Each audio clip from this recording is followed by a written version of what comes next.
right, so we kind of got over introductions, so I'd kind of like to start, we all know that health is important and heart health is key, right? So I'd kind of like to start that first sheet I gave you. There's some mind-blowing facts on there. 83 million Americans are living with heart disease or after effects of a stroke. 83 million. And this isn't getting better, right? These statistics, just like all other health statistics, unfortunately in the United States, keep going up. They keep climbing. 78 million U.S. adults have high blood pressure, an important warning sign of potential heart disease. 380,000 people die from heart disease every year in the U.S., making it the leading cause of death among men and women. And that's kind of an interesting fact because a lot of times when we talk about other disease states, usually it will affect men or women. In contrast, maybe not the same. So heart disease does not play favorites. It's men and women kind of pretty straight down. Yep, exactly. So on the other side of that sheet, on the right-hand side, it says we're not making the grade. Less than 1% of adults meet the Medical Association or AMA definition of the ideal healthy diet. The ideal healthy diet is pretty simple. It's eating whole foods, it is exercising, and not smoking, not a lot of alcohol consumption. It's pretty simple. And less than 1% of Americans meet that criteria. Now, here's a scary thing to me. What about our young people, right? Our kids. We have these kids growing up, and that statistic's going to be zero because it's not getting any better because we're not educating, we're not teaching, these kids any different. So that's alarming. It also says that 56 out of 100 is the average score on the National Health and Nutrition Examination Survey of essential vitamin intake. So we aren't getting enough vitamins and minerals. So you guys know the term malnourished, right? What do you think of when you think of malnourished? You think of skinny, right? Yeah. You can actually be overweight and malnourished. So something to look at. Further down on there, I really like the essential nutrients for heart health. Omega-3s are huge. As a whole, the United States, we don't eat enough omega-3s. We tend to lean towards the meat and potatoes, right? The red meat and stuff like that, where fish and stuff like that is proven to be very, very beneficial to us. So that's something to keep in mind. The other thing is beta-glucan. Now, this is really important at lowering and maintaining good cholesterols, and it's found in whole grains. Now, let's talk about grains for a minute. Our grains in the United States changed a lot in the 1950s and 60s. We actually had a scientist who genetically modified our wheat plant and won a Nobel Prize because he ended world hunger by making the duration of the wheat shorter to grow so that we could produce more crops. So in doing so, he modified our wheat crop, and ever since then we've had people that have come up with gluten sensitivities, celiacs, right? So our diet did change, and some of the things we ate we necessarily aren't really designed to. So it's important to keep in mind because when we do that, when we eat like these grains that we're not designed to eat and our body can't break down, it's going to drive up inflammation, and anything that drives up inflammation ultimately could lead to heart issues or cardiovascular issues. The last one is vitamin D. Vitamin D is a big one, and I am a nutritionist and I'm a health coach, and I'm going to tell you, I don't think there's any of us in this room are ever going to get enough vitamin D from the sun. They've done studies in California and Hawaii with people that work 8 hours in the day, 8 hours outside every day, 5 days a week, and their vitamin D levels are still between 30 and 35. In our realm of functional, we want it above 60. So it's kind of a myth or a wives' tale that you can get enough D through sunlight anymore. I think at one time maybe we could, but now not so much. Sunburn, no. Yeah, right? So that's that first sheet. Now that we kind of talked about that, our diet here is the SAD diet. It's a standard American diet. It's more and more processed every year. It's full of sugar, it's full of fat, and it's full of sodium. And none of those are going to do us much good for our heart health or our health in general. So now what I'd like to talk about is some people that have a little bit different take on eating and how it's working for them. There's 5 places in the world, and they're called blue zones. In the blue zones, there is almost an absence of disease state in the populations, and these people are regularly living to be between 90 and over 100. Those places are Loma Linda, California, Nicoya, Costa Rica, Sardinia, Italy, Icaria, Greece, and Okinawa, Japan. So what researchers did is they went to these places and they're, well, what are these guys doing? They're doing something right here. And this is what they came up with. They consume a highly plant-based diet. Most 70 to 75% of their diet every day is fruits and vegetables. They rarely eat animal protein. Red meat, and 2 of those places maybe once to twice a year. And when they do eat meat, it's 2 or 3 times a week, and it's fish. And it's fatty fish that's high in omega-3s. They get regular physical activity. On average, everybody there is walking or has movement between 60 to 120 minutes a day. They don't smoke.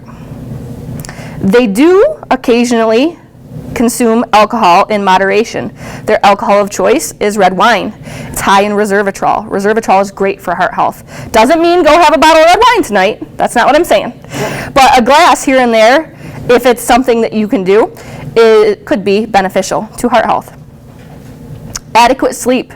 This is a hard one. I think there's a lot of people that struggle with sleep, but in these zones, people continuously get 7 or 8 hours of sleep.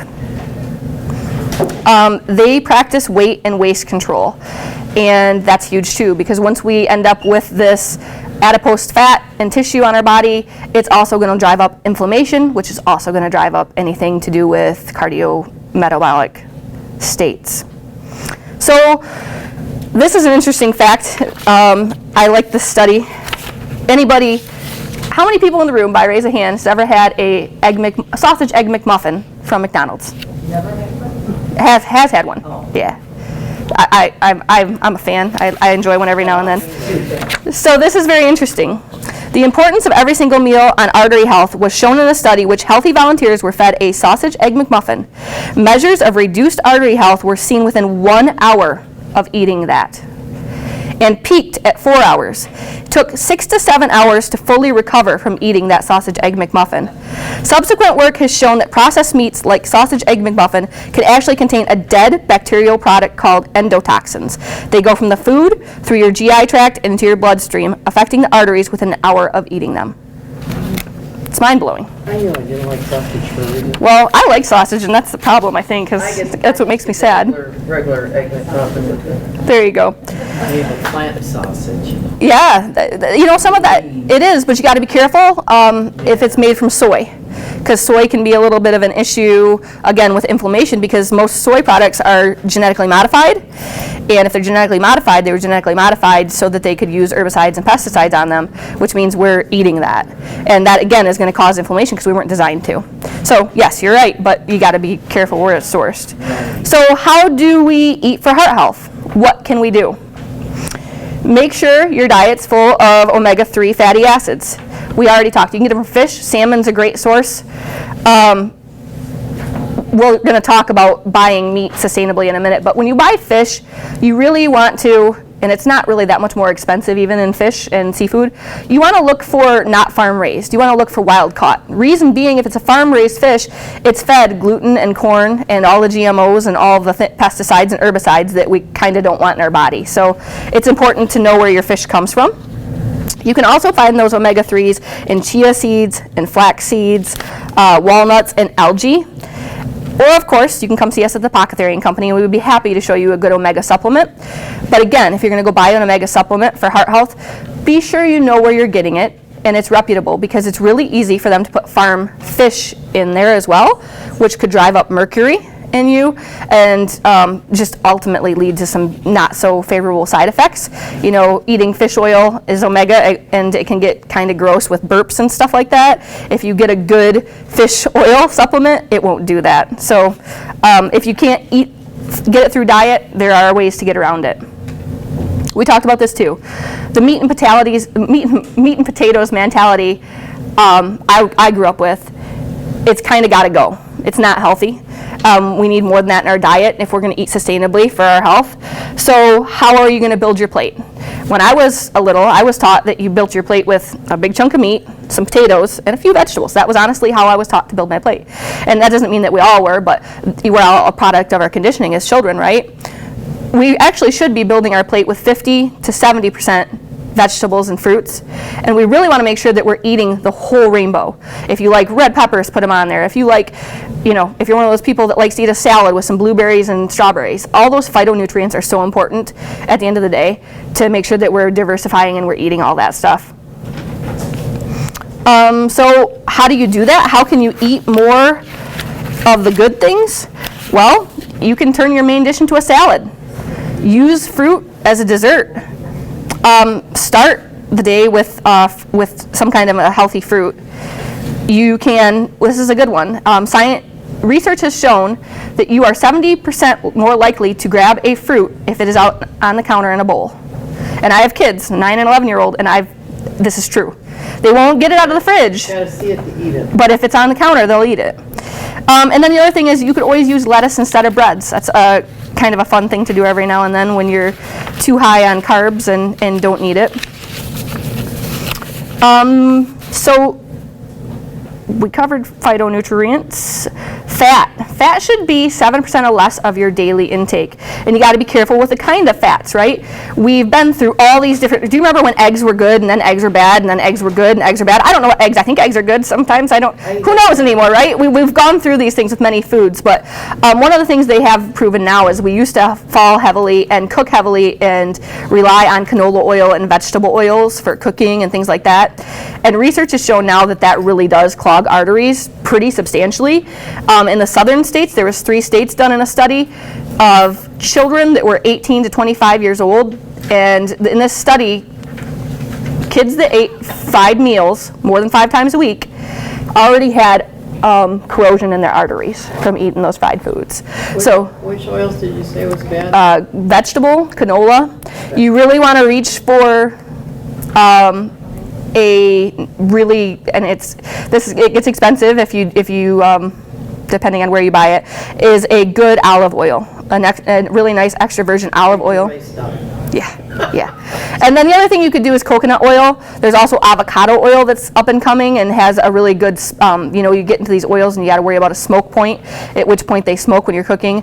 Avocado oil has a smoke point of like 450 degrees, so it's really good for pan frying and things like that.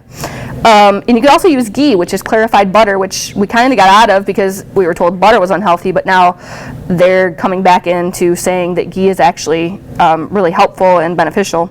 The other thing to remember is if we're making food, and I'm not good at this, is to remember we can always cook in a bone broth.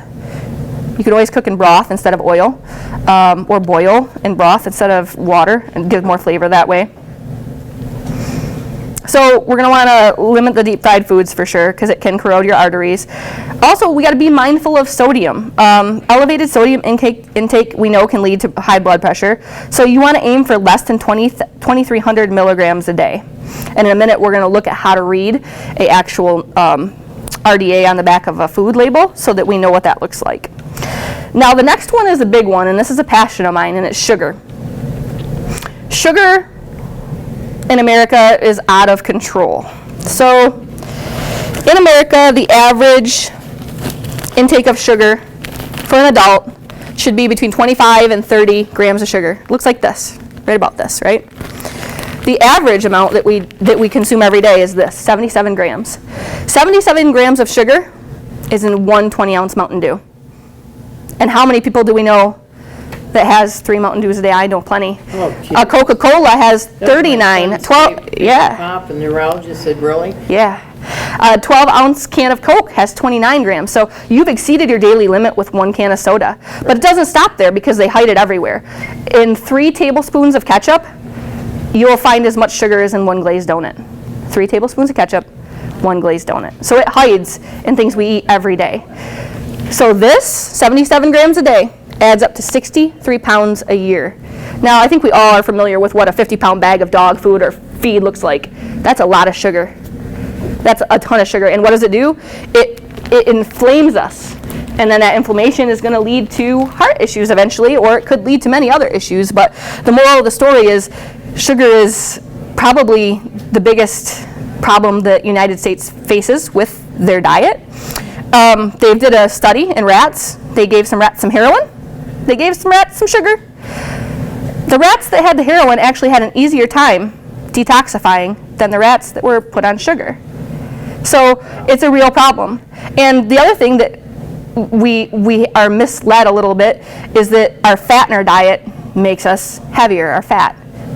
Fat doesn't make us fat, sugar makes us fat. It drives up inflammation and it causes fat. So it's actually not a fat problem, it's a sugar problem.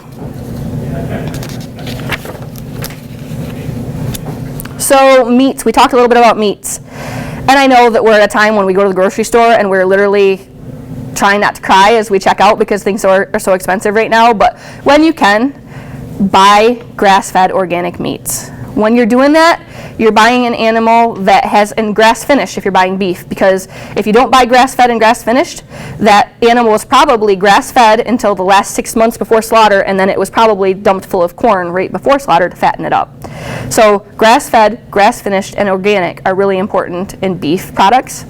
Fish, we talked, we don't want farm-raised fish. We want wild-caught fish whenever we can, and shrimp, seafood in general. Chicken, very careful with that. You'll see in the grocery store, one of the tricks is they'll put all natural on chicken.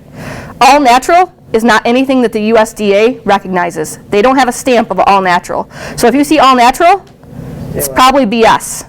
Right? They're probably just trying to get you to pay a little bit higher price or trying to get you to grab that product thinking it might be more natural. So be mindful of that. What you do want to look for is no antibiotics and either pasture raised or free range poultry, because if it says cage free, that just means that it doesn't have a cage. It doesn't necessarily mean it was humanely kept. So the same thing with eggs. Eggs, when you can, organic and pasture raised or cage free eggs when you can. Fruits and vegetables is another point, right? You should, or when you can, it's important to buy organic, mostly of certain things. There's a really good resource online. It's called the environmentalworkinggroup.org. They have a list on there of clean 15 and a dirty 30. There's dirty 30 of vegetables and fruits that you don't really want to buy organic if you can't. And I know number one is strawberries. I don't know. I know that lettuce is on there too. And then there's the clean 15, which is like bananas, potatoes are on there that it wouldn't really matter if you bought them organic because they don't get sprayed with a lot of things anyway. So that's a nice resource. But when you can, organic produce, obviously it's hard. It's not always available, and sometimes it's just really expensive.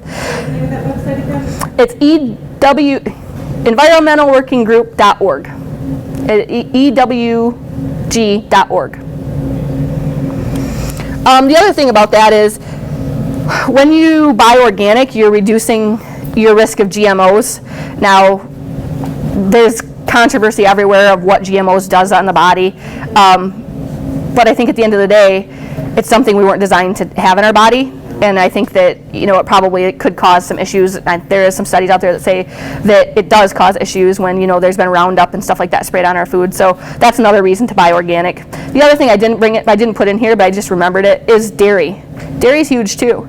We have all these young women who are starting their cycles earlier and earlier. And why is that? Well, our cows that have tags in their ears that produce estrogen, that have them produce more milk. And that's, maybe it's a trace that's still in our milk, but it's still in our milk, it's still in our dairy. And even our environment, we have all these endotoxins, these xenoestrogens. So we're pumping our society full of estrogens. And so we're having increases of, women developing early in some forms of cancer even because of this. So if you buy organic dairy, and there's a good thing about organic dairy, if you bought a carton of milk today at the store, what would last you, 10 days? If you bought organic, it's good for over a month. So it's like $1 more, but think about it. If you're not a big dairy drinker, then it's going to last you longer. The same thing with cheese. Cheese is going to be just as good, and it's going to, the same thing, your date's going to get a little longer and stuff like that. Yogurt's another big one. If you're a big yogurt fan, you kind of got to be mindful of that. There might be some issues with that depending on the company and things like that. If you look at, I think Kroger does a lot of it. It's RBGH free yogurt. That would mean that it does not contain any of those estrogens. What was the initials again? RBGH, I think, free. Can I just make a comment on organic? Yeah. When my kids were growing up, I would buy organic milk, and the time I could cook the organic milk, I would cook regular milk. And I noticed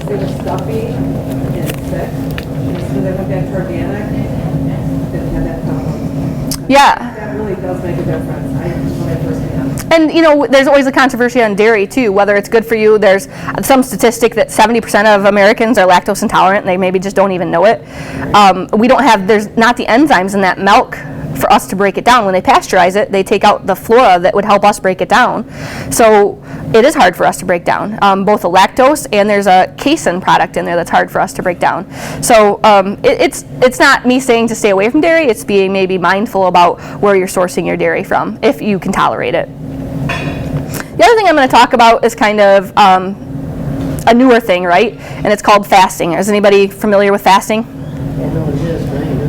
So fasting is pretty much taking designated times of the day where you're going to eat and you're not going to eat. So there's different versions. There's a 12-12 where you eat for 12 hours during the day and you don't for 12 hours. And there's a 16-8, which is what I like to do, where I eat for 8 hours a day and I don't for the other part of the day. And what this can do is it can aid in losing fat without muscle mass, and along the way it can decrease your blood pressure and your cholesterol. So it just gives your body a little bit more of a recuperation time to break down those foods and source them and put them where they need to go. The other thing that we have to remember, and we remember this from the blue zones up top, right, is that sleep matters. So having a good sleep practice, or if we don't have a good sleep practice, changing some stuff up to, maybe build a better sleep practice is very important. Managing stress. We all have to have ways to manage stress. Sometimes that's movement or exercise. Sometimes that's getting together with friends. Sometimes that's prayer or meditation. Whatever that is for you, it's really, really important in your overall health. At the end of the day, eating real food and processed food is your best bet. Lastly, on the last page of your handout I gave you, there is Eating food and processed. at the end of the day, eating real food and not processed food is your best bet. I didn't hear or not. Sorry. So then you're going to see at the end, this is a RDA on the back of a product. I don't know what the product is, but it's a really nice resource because it tells you what you need to focus on. What you need to look at when you're reading the back of one of these is your fat, your sodium, and your sugars. This particular item has quite a bit of fat in it. 15 grams of fat's a lot of fat. And then if we break that down, that 28% of it's saturated fat, whew, I don't know what this product is, but we might want to stay away from it. Sodium's up there too, 650 milligrams. Remember we said we wanted to stay under 2,300 a day. So whatever this product is contributing pretty heavily towards that 2,300. And then you get down to your sugars. Sugars aren't horrible, 5 grams, but something to think about when you're trying to stay around 30 grams a day if this one product you eat already has 5 grams in it. Just something to be mindful of as you're plugging along. The other thing that's not shown on this label that I will caution everybody to look at is the ingredients. I'm sure you've all seen in the store, right? You go to buy some mayonnaise, and next to the mayonnaise now there's one that says olive oil mayonnaise. If you look at the ingredients, it does have olive oil in it, but it's still got the same other junk in it too. And if you look at the fat ratio, it's not really that much better for you. It's just them kind of trying a different selling point. So you kind of got to do some research. There's some really good products out there. They're pricey, but they're clean. Condiments get us, salad dressings to get us, and the name of that company is called Primal Kitchen. They cut out the sugars and they use all organic ingredients. Very, very good company, very good products. Everything I've had has tasted good. They have a mayonnaise that I thought was going to be gross, and honestly, I prefer it over regular mayonnaise now. So, always be mindful too on here of your serving size. They'll get you there. Sometimes you'll buy a bag of something and you'll think the whole bag is a serving size, but really it's 3. And then you just ate 600 calories instead of the 200 you thought you were eating at the beginning of the whole thing. So that's kind of it for me. I would be happy if you guys have any questions or anything like that.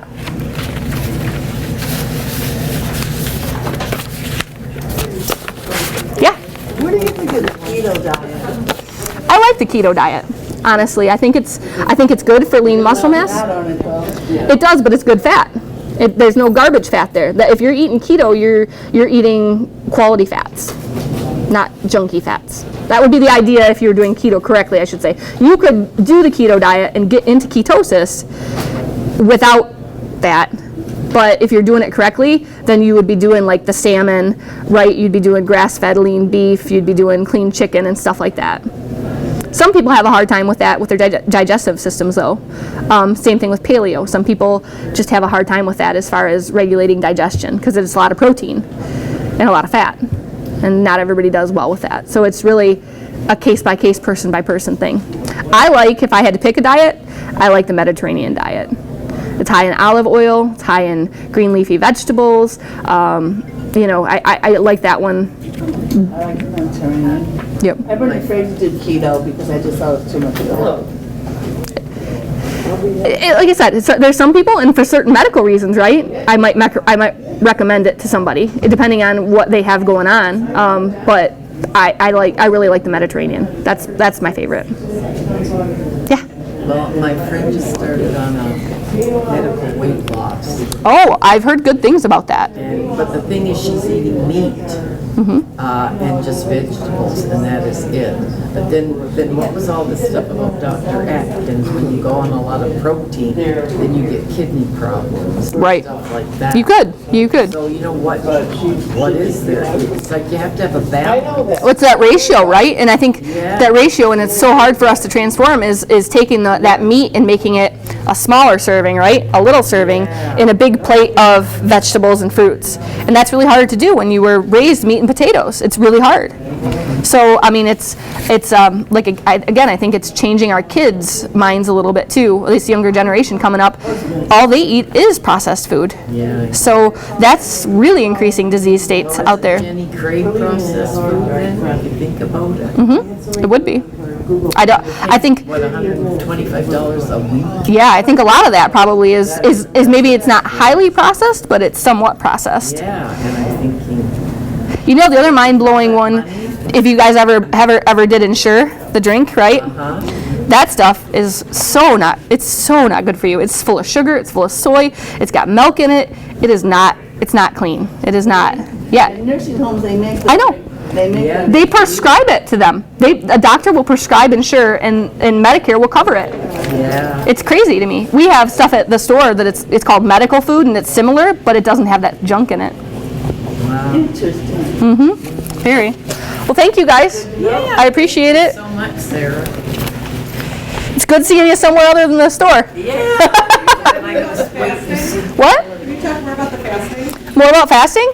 Sure. You do the eight hours fasting and 16 and up. Yeah, that really can lead to weight loss. It's really good for your digestive system. I mean, it just supports a lot. As long as you don't have any blood glucose issues, right? So if you've got sugar issues, it probably wouldn't work for you.